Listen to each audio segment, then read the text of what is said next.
The Åmsele Murders is a tale of tragedy, desperation, and the darkest depths of human behaviour. Set against the backdrop of a serene Scandinavian summer, this true crime story begins in the small, peaceful village of Åmsele in northern Sweden. The sun barely sets this time of year, leaving the nights illuminated in an ethereal twilight. For the villagers, it was a season of tranquility, where neighbours trusted one another, and locks on doors were often unnecessary. But one fateful night in July 1988, this idyllic setting would become the stage for a series of horrifying events that would shatter the community forever. Juha Valjakkala, a 22-year-old Finnish drifter with a long history of petty crimes and violence, had already established a reputation as a dangerous and volatile figure. His upbringing was marred by instability and brushes with the law, with over 60 police reports against him by the time he was a teenager. Known for his manipulative and controlling behaviour, Juha often referred to himself as Il Capitano, a self-styled leader who thrived on dominance. Marita Routalammi, Juha's 19-year-old girlfriend, was a stark contrast to him. Described as submissive and impressionable, she was deeply influenced by Juha's persona. Despite initial attempts to build a life of her own, she was drawn back into his orbit. Together they embarked on a crime spree across Scandinavia, stealing cars, breaking into homes, and living off the spoils of their thefts. The Nilsson family of Åmsele represented the heart of this peaceful village. Sten Nilsson, a respected military officer and former UN soldier, was known for his sense of justice and courage. His wife, Ewa, was a caring and beloved member of the community. Their sons, 13-year-old Fredrik and 11-year-old Anders, were well liked by peers, with Fredrik looking forward to starting high school. The Nilssons embodied the idyllic life of a close-knit family in a small village. As Juha and Marita arrived in Åmsele during their aimless journey, the stage was set for tragedy.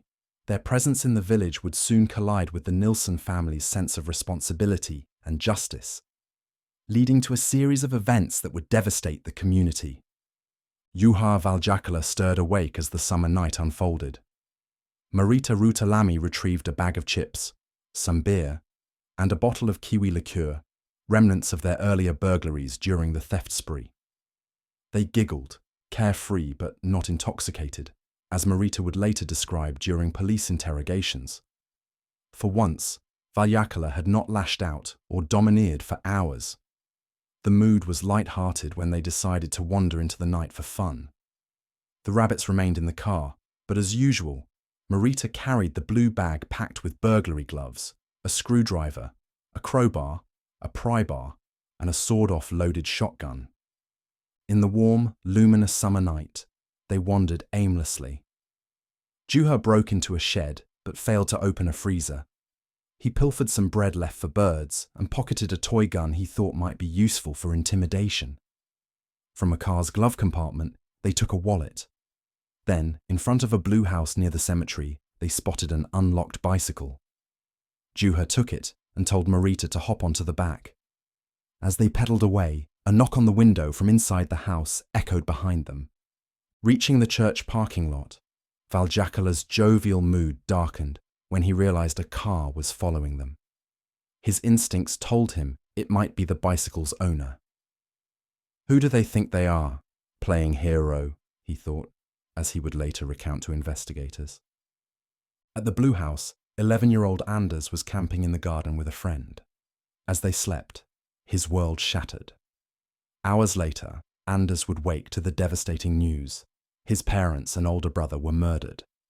Inside the house, someone had seen the strange couple taking the bicycle and knocked on the window to alert them. Anders' father, Sten, a military officer and former UN soldier, decided to follow the thieves. His 13-year-old son, Fredrik, joined him, slipping into his sneakers without time to tie the laces.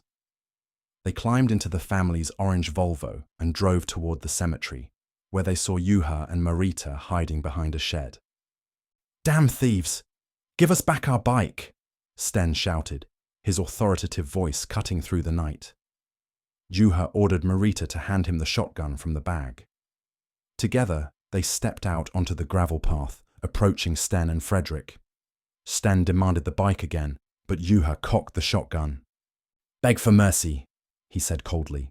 What followed was contested. Both Juha and Marita described similar events, but Juha's account shifted blame. He claimed Marita held the weapon and fired the fatal shots, but this assertion was dismissed in court. Prosecutors exposed Juha's lies, substantiated by ballistic evidence and witness statements. According to prosecutor Lars Andersson's summary, Sten and Fredrik knelt as Valjakkala shot them execution style. Sten first, then Fredrik, who managed to cry, "I'm only 13 years old," before he was killed seconds later. The autopsy confirmed both were shot at close range, 0.5 and 1 meter, respectively. At the Blue House, Ewa grew anxious. Hearing 2 gunshots, she took her bicycle and headed toward the cemetery. There, she found Juha and Marita back in their car. She knocked on the driver's window, only for Juha to fling the door open and knock her down. He pounced, initiating a brutal assault. Juha ordered Marita to reload the shotgun. When she failed, he grabbed the weapon and used it to bludgeon Ewa, fracturing her skull. Then, with a large Sami knife, he slit her throat and mutilated her body further. After fleeing the scene, the couple crashed their car into a utility pole but escaped unscathed. They walked several kilometers before stealing another car and returning to retrieve Marita's rabbits. Juha, claiming to be an animal lover, agreed. They salvaged the rabbits, some belongings, and then torched the wrecked car, leaving behind drugs purchased in Christiania, Copenhagen. The next morning, a caretaker preparing for Sunday service found the bodies. The community was paralyzed with grief and terror. Reporters swarmed the town, and a nationwide manhunt began. Juha and Marita fled south, switching stolen cars, discarding evidence, and evading capture. They heard news reports describing them as wanted fugitives, but remained unidentified for a time. Their stolen car, however, was flagged, and the trail led authorities closer. The manhunt grew intense. The couple abandoned vehicles, hid in forests, and narrowly escaped police checkpoints. In the forests outside Vänersborg, they released their rabbits, hoping to grant the animals a fleeting sense of freedom amidst their desperate flight. Eventually, they reached the west coast and stole a boat near Helsingborg.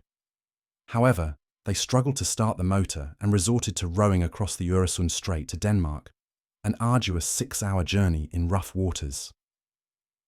Exhausted, they arrived outside Helsingør and travelled onward to Copenhagen, intending to hide in Christiania. But even there, they were turned away. Realising their options were dwindling, they purchased train tickets to Odense. On board, a conductor recognised them from wanted posters and alerted the authorities. At the Odense train station, police surrounded them. Valjakkala, defiant yet cornered, surrendered without resistance. Marita, visibly relieved, complied immediately. It was July 10th, 1988, 1 week after the murders. In Åmsele, grief engulfed the town. Sten, Fredrik, and Ewa Nilsson's funerals were held amid collective mourning. The family's youngest, Anders, faced a harrowing new reality, having lost his entire family in one night. The small community struggled to comprehend the senseless violence. During the trial, Juha Valjakkala displayed arrogance and a lack of remorse. Marita's role was scrutinized, but psychological evaluations painted her as submissive and heavily influenced by Valjakkala. She was convicted of aiding and abetting, receiving a 2-year sentence. Valjakkala, however, was sentenced to life imprisonment and banned from Sweden for life. Valjakkala's life in prison was marked by repeated escape attempts and violent incidents. Despite serving his sentence in Finland, he became notorious for his ability to manipulate situations and evade custody. He changed his name multiple times, most recently to Nikita Joachim Bergenström. After numerous incarcerations and releases, he passed away on February 27, 2023. Marita Routalammi, after serving her sentence, disappeared from public view. Under a new identity, she rebuilt her life in Finland, eventually settling near her childhood home. Today, she's a mother of 2 and has not been implicated in any further crimes. The Åmsele Murders remain one of Scandinavia's most harrowing criminal cases, a chilling reminder of how a chance encounter on a summer night spiraled into unimaginable tragedy. If you found this story compelling, don't forget to like, share, and subscribe to our channel for more gripping true crime stories.